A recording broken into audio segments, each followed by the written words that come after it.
चलिए दोस्तों, race IAS academy Ranchi के ऑनलाइन प्लेटफॉर्म पर आपका हार्दिक स्वागत है।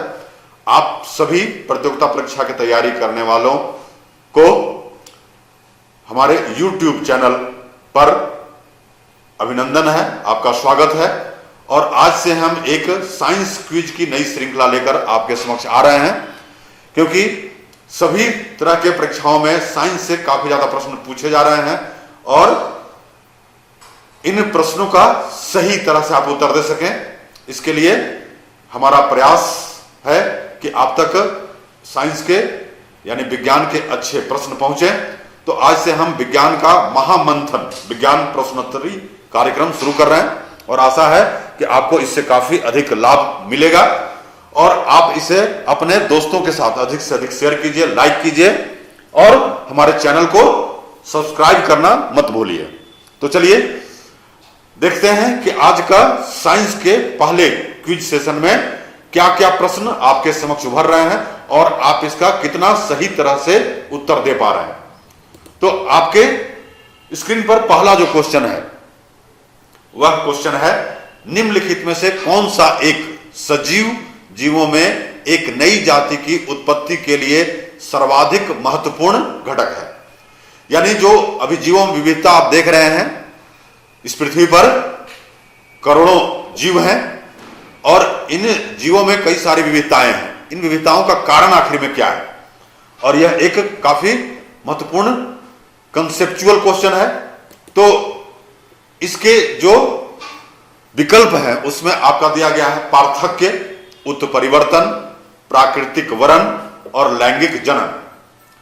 तो आप जानते हैं कि जो पार्थक्य है यानी सेपरेशन, तो यह सेपरेशन जो अलग अलग जीवों में है, लेकिन यह कोई कारण नहीं है अलग अलग जीवों के विविधता का। सेपरेशन जो है, आखिर में सेपरेशन क्यों है, यही तो प्रश्न पूछा जा रहा है। दूसरा है उत्परिवर्तन अर्थात म्यूटेशन, और तीसरा है प्राकृतिक वरण यानी नेचुरल सिलेक्शन, और चौथा है लैंगिक जनन यानी सेक्सुअल प्रोडक्शन। तो इसमें आप जानते हैं कि इसका उत्तर क्या होगा। तो आप अभी तक सोच चुके होंगे कि इसका उत्तर इसमें क्या होना चाहिए। तो चलिए मैं आपको इसका उत्तर बता दे रहा हूं कि इसका उत्तर उत्परिवर्तन है, म्यूटेशन। इस म्यूटेशन के कारण ही जो जीनों में उत्परिवर्तन होता है, मेनली जीनों में जो परिवर्तन होता है उसके कारण जो है यह जीवों की विविधता दिखाई देती है। और पृथ्वी पर जन्म लेने वाला जो पहला जीव माना गया है वह है आर्कीबैक्टीरिया, जो जल में उत्पन्न हुआ और लगभग आज से 3.8 बिलियन वर्ष पूर्व जो है उसका उत्पत्ति हुआ है पृथ्वी पर, पहला जीव माना गया है और वह एक लिविंग फॉसिल्स भी है। तो इससे संबंधित इन चीजों का भी आप ध्यान रखिएगा और हमारे जो बताए गए आपके एनालिसिस है उसको ध्यान से सुनिएगा दोस्तों। तो आपको इससे काफी ज्यादा फायदा मिलेगा, अलग हट करके मिलेगा और आपके जो ज्ञान है उसको गहराई में ले जाए। चलिए अगला प्रश्न जो है वह है, किसी जल क्षेत्र में BOD की अधिकता संकेत देती है कि उसका जल। अब यहां पर एक जो आपको लाइन में दिखाई दे रहा है BOD का मतलब क्या होता है, बायोलॉजिकल ऑक्सीजन डिमांड। यह जो जीव पृथ्वी पर रह रहे हैं, जलीय जीव हो या स्थलीय जीव हो, तो उनके लिए ऑक्सीजन जो है काफी महत्वपूर्ण है और ऑक्सीजन का हमेशा डिमांड बना रहता है। यह BOD जो है वह एक्वेटिक जीवों के लिए है, यानी जो जलीय जीव है उनमें ऑक्सीजन की डिमांड जो है वह होती है। और अगर वहां BOD की अधिकता अगर बढ़ रही है तो इसका मतलब है कि वहां पर कुछ जो है वह जीव इसकी डिमांड कर रहे हैं, ठीक है, लेकिन उसमें जो है उनको उस रूप में नहीं मिल रहा। तो BOD का डिमांड कब बढ़ता है, तो इसका जो ऑप्शन आपके समक्ष है 4, इसमें से क्या उत्तर सही होगा। तो पहला जो ऑप्शन है उसके तहत गैस प्राप्त कर रहा है, दूसरा सीवेज से प्रदूषित हो रहा है, तीसरा खनिज प्राप्त कर रहा है और चौथा एट्रॉफिक है। तो इसका उत्तर है आपका सीवेज से प्रदूषण होना, क्योंकि जब सीवेज से प्रदूषित होता है कई सारे न्यूट्रिएंट्स जाते हैं तो उसमें कई सारे पादप और बैक्टीरिया वगैरह पनप जाते हैं, जो बड़ी मात्रा में जो उसमें घुलित ऑक्सीजन है उसका प्रयोग करते हैं, और जिसके चलते जो दूसरे जलीय जीव हैं उनको उतनी मात्रा में ऑक्सीजन प्राप्त नहीं हो पा रही होती है, जिसके चलते वह जीव मरने लगते हैं। तो सीवेज के प्रदूषण से बीओडी डिमांड बढ़ने लगता है। तो इसका उत्तर है आपका ख। चलिए अगला क्वेश्चन है, किसी जीव प्रजाति को विलुप्त तब माना जाता है जब वह अपने प्राकृतिक आवासों में नहीं देखी जाती है। यह प्रश्न अभी 2022 में एसएससी में पूछा गया है। तो किसी जीव प्रजाति को विलुप्त तब माना जाता है जब वह अपने प्राकृतिक आवासों में नहीं देखी जाती है। कितने वर्षों से नहीं देखी जाती है? तो देखिए ऑप्शन जो आपके समक्ष है उसमें है, पहला 15 वर्ष पूर्व से नहीं देखी जा रही है, दूसरा है ख 25 वर्ष पूर्व से, ग है 40 वर्ष पूर्व से, और घ है 50 वर्ष पूर्व से।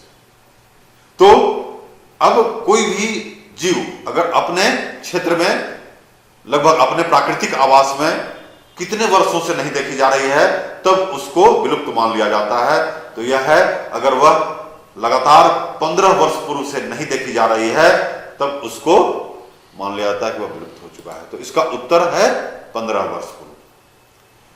अब अगला प्रश्न जो आपके स्क्रीन पर है वह है चौथा प्रश्न, कार्बन क्रेडिट की संकल्पना निम्नलिखित में से किससे उद्भूत हुई?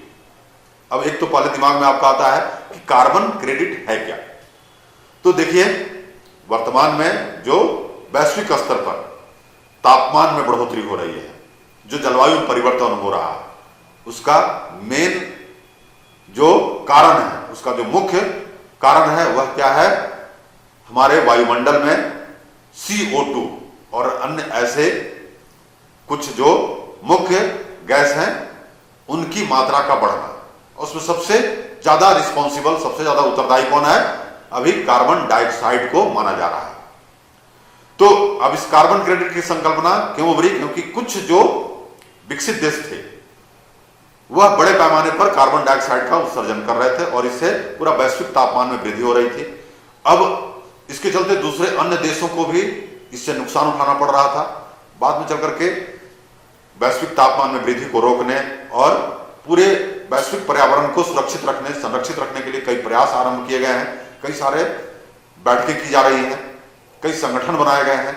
तो उसमें एक संकल्पना आया कार्बन क्रेडिट का कि जो देश बहुत ज्यादा कार्बन डाइऑक्साइड का उत्सर्जन नहीं कर रहे हैं और वह चाहें तो अपने इस कार्बन जितना उनको दिया गया है अगर उतना मात्रा में नहीं कर रहे हैं, तो उनके पास एक मात्रा कार्बन की बच जा रही है, वह दूसरे को सेल कर सकते हैं, वह दूसरे को उपलब्ध करा सकते हैं और उसके बदले में उनसे वह पैसे ले सकते हैं और पैसे लेकर के और अपने दूसरे विकास के कार्यों में लगा सकते हैं। तो ये कार्बन क्रेडिट है और इसकी संकल्पना किसमें उभरी है? तो आपके समक्ष जो ऑप्शन है उसमें है G8 शिखर वार्ता, हिली जेंडाम, दूसरा ऑप्शन है पृथ्वी शिखर वार्ता, रियो डी जेनेरियो, तीसरा है मॉन्ट्रियल प्रोटोकॉल और चौथा है क्योटो प्रोटोकॉल। तो ये सभी जो वार्ताएं हैं इसका भी आपको देखना पड़ेगा कि ये कब कब की गई हैं। इसमें 3 तो काफी ज्यादा महत्वपूर्ण है, एक पृथ्वी शिखर वार्ता रियो डी जेनेरियो है, दूसरा मॉन्ट्रियल प्रोटोकॉल है और तीसरा क्योटो प्रोटोकॉल है। तो ये क्योटो प्रोटोकॉल इसका आंसर सही है। अब क्योटो प्रोटोकॉल है, लेकिन यह प्रोटोकॉल कब किया गया? यह 1997 में किया गया है और क्योटो जापान का एक शहर है, वहां पर पूरे विश्व के देशों की बैठक हुई और उसमें यह निर्णय लिया गया। मॉन्ट्रियल कनाडा में है और यह ओजोन डिप्लेशन, जो ओजोन का क्षरण हो रहा है उसके लिए प्रोटोकॉल किया गया है, मॉन्ट्रियल प्रोटोकॉल। यह कब किया गया है यह आप हमारे कमेंट बॉक्स में जरूर देख करके भेजिएगा। अभी आपको इसको नहीं बता रहे हैं, इसका उत्तर बाद में आपको देंगे। और पृथ्वी शिखर वार्ता यह काफी महत्वपूर्ण है, रियो डी जेनेरियो में हुआ है, पहला पृथ्वी शिखर वार्ता है और यह कहां हुआ है दोस्तों? रियो डी जेनेरियो जो है वह ब्राजील की राजधानी है और यह 1992 में पहला पृथ्वी शिखर सम्मेलन वहां किया गया था। उसमें कई सारे इंपॉर्टेंट निर्णय लिए गए थे। तो आप इससे संबंधित भी कई सारे प्रश्न पूछे जाते हैं, तो इसको देख सकते हैं। अगला जो प्रश्न है वह है भारतीय दलहन शोध संस्थान कहां स्थित है? आपके समक्ष ऑप्शन है, ये काफी आसान क्वेश्चन है लेकिन आप जब पढ़े होंगे तब इसका उत्तर दे सकते हैं। तो पहला है कानपुर में, दूसरा है आगरा में, तीसरा है लखनऊ में और चौथा है अलीगढ़ में। तो इसका उत्तर है कानपुर में। दलहन शोध जो संस्थान है वह कानपुर में है। और ऐसे ही अलग अलग शोध संस्थान हैं, जैसे तंबाकू शोध संस्थान कहाँ है, गन्ना शोध संस्थान कहाँ है, तिलहन शोध संस्थान कहाँ है, रेशम शोध संस्थान कहाँ है, आलू शोध संस्थान कहाँ है। ये सब बहुत सारे शोध संस्थान हैं जिसको आपको याद करना होगा। अगला जो प्रश्न है वह है कार्य का मात्रक क्या है। तो आप इसमें से बहुत सारे लोग जानते होंगे कार्य का मात्रक। बहुत ही आसान क्वेश्चन है। पहला जो ऑप्शन है वह है वाट, दूसरा न्यूटन, तीसरा जूल और चौथा डाइन। तो आप जानते हैं कि कार्य का मात्रक क्या है, जूल। जूल है। न्यूटन किसका मात्रक है, तो यह न्यूटन बल का मात्रक है। वाट किसका मात्रक है, तो यह आप जानते हैं वाट किसका मात्रक है, पावर यानी शक्ति का। और डाइन है तो यह मात्रक है। और क्वेश्चन आपके वह है पायरो प्रयोग किसके में किया जाता है। तो ये क्वेश्चन है अलग अलग विषयों में पूछा। अब यह है आपके समक्ष जो ऑप्शन है देख रहे हैं, उच्च तापमान पहला, दूसरा आर्द्रता, तीसरा वायुदाब और चौथा पौधों की वृद्धि। तो इसका सही उत्तर है उच्च तापमान। पायरोमीटर से काफी उच्च तापमान 1200 डिग्री सेंटीग्रेड से ऊपर के तापमान को ये मापा जाता है और इसमें विकिरण उत्सर्जन के द्वारा उच्च तापमान का मापन किया जाता है। इसमें जो प्रोसेस है आर्द्रता के मापन के लिए तो हाइग्रोमीटर है। और ये वायुदाब और पौधों की वृद्धि के लिए भी अलग अलग जो है आपका मापन के लिए यंत्र हैं, उनका नाम आपको इसके साथ ही ध्यान देना है कि वायुदाब का क्या है मापने का यंत्र, जो प्रेशर, ठीक है। तो यह है वायुदाब का बैरोमीटर के द्वारा मापा जाता है। और पौधों की वृद्धि को जो है वो गाइनोमीटर है। चलिए अगला जो प्रश्न है वह है किसी वस्तु का भार किस पर निर्भर करता है। तो ऑप्शन है आपके समक्ष, किसी वस्तु का भार जो है कहां पर अधिक होता है या कम होता है, क्या ऑप्शन सही है इसमें। तो पहला है विषुवत रेखा पर अधिकतम होता है, दूसरा ऑप्शन है ध्रुवों पर निम्नतम होता है, तीसरा है ध्रुवों पर अधिकतम होता है और चौथा है पृथ्वी तल पर सभी स्थानों में समान होता है। तो यह अधिकतम कहां होता है, इसका सही ऑप्शन है ध्रुवों पर अधिकतम होता है, ठीक है। और निम्नतम कहां होगा, विषुवत रेखा पर, याद रखिएगा। तो अन्य जो ऑप्शन दिए गए हैं वह गलत हैं। सभी स्थानों पर समान नहीं होता है, विषुवत रेखा पर सबसे कम होता है और ध्रुव पर सबसे अधिक होता है। इसके क्या कारण है यह जो है आपको जानना आवश्यक है। अगला जो प्रश्न है वह वर्षा की बूंद की गोलाकार आकृति का कारण है, क्या कारण है। तो ऑप्शन में आपके समक्ष है पृष्ठ तनाव, द्रव का घनत्व, वायुमंडलीय दाब और गुरुत्व। ये चार ऑप्शन में पहला जो आपका ऑप्शन है पृष्ठ तनाव। तो वर्षा की बूंदों का गोलाकार होना पृष्ठ तनाव के ऊपर निर्भर है। तो इसका उत्तर क्या होगा, क। अब अगला जो प्रश्न है वह है यदि एक जहाज से समुद्र प्रवेश करता तो उस पर क्या। ऑप्शन पहला वह कुछ नीचे जाता है, वह कर उठता है, ग है उसी जाता है और घ है समुद्र की में डूबता है। तो सही उत्तर होगा वह कुछ ऊपर उठता है।